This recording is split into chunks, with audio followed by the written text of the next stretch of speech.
Alright, so what's cracking, guys? So we've all been keeping an eye out on the whole Pyrocynical grooming allegations thing since it's probably been the biggest source of YouTube drama for like the past month. And today we finally get Pyro's side of the story through a Reddit post he made about 6 hours ago in the making of this video, in which he debunks Ivory's whole accusation against him. And I'm going to put the screenshots up on the screen now. Hey gamers, I would like to take this opportunity to address a false allegation recently made against me on Twitter. As some of you may have seen, it has been claimed back in 2016, when I was 19 years old, that I groomed an individual who was 15 years old at the time. I want to set the record straight with you all and share the truth. This accusation is 100% false and incredibly irresponsible. I am not denying that in the past I took part in conversations with others that many of you will understandably consider to be weird and distasteful. Probably an understatement. It was careless of me not to consider who was behind the roleplay/art sharing, and I take full accountability. But these exchanges never amounted to anything other than fantasy roleplay. I have never sent or solicited nude or IRL content. I have never tried to engineer an illicit encounter or lure anybody into anything. I have never built a dialogue, connection, or relationship with the intention of manipulating or exploiting anyone. This was even confirmed by Ivory himself in an interview. He never did at any point state that he felt uncomfortable, and if he did, I never would have continued to message and respond to him. Every exchange between Ivory and I was fully consensual and reciprocal. Pyro, in this first bit, claims that it was irresponsible of him to message Ivory and do this roleplay thing with him without taking into consideration the person behind the screen. And he claims responsibility for it. And he also explains that he never had any ill intentions when he was conversing with him. He didn't have any dark motivations to do so, never wanted to elicit nudes from him or arrange a meetup. So this wasn't really grooming. This was really mostly just roleplay stuff that was fully consensual from both parties. He never once disclosed the fact that he was 15 at the time these exchanges commenced.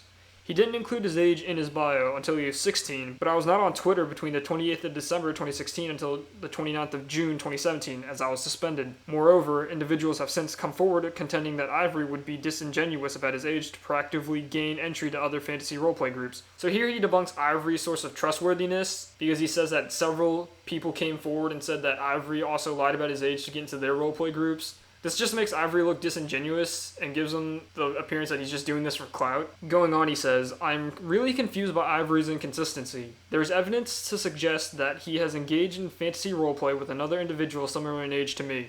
This individual was also not aware of Ivory's age at the time, but in this particular example, it was Ivory who very much initiated and directed the roleplay.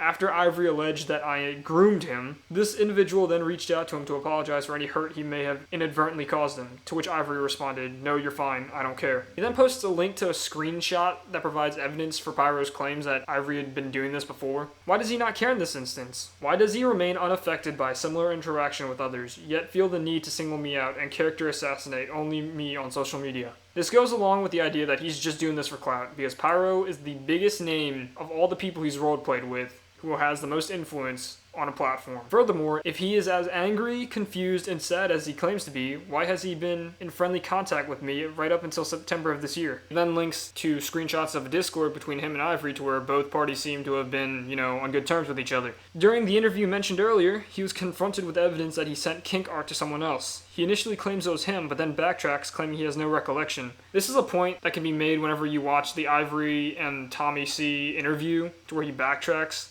on his own statement. I am not here to personally attack anyone. I just want to clear my name. Being falsely accused has been extremely stressful, and it is such a serious issue. I feel it has to now be addressed. All this being said, I will kindly ask my fans not to call out Ivory, nor direct any negativity his way. I don't want to play any part in fueling or perpetrating hate. I just want to share the truth, close this chapter, move forward, and return to doing what I love, making unfunny videos. So, there we have it, boys. We have Pyro's side of the story to where this whole allegation has been debunked as being false. What we gotta do now is see how Ivory responds. Will they come clean, or will this whole situation escalate into something new?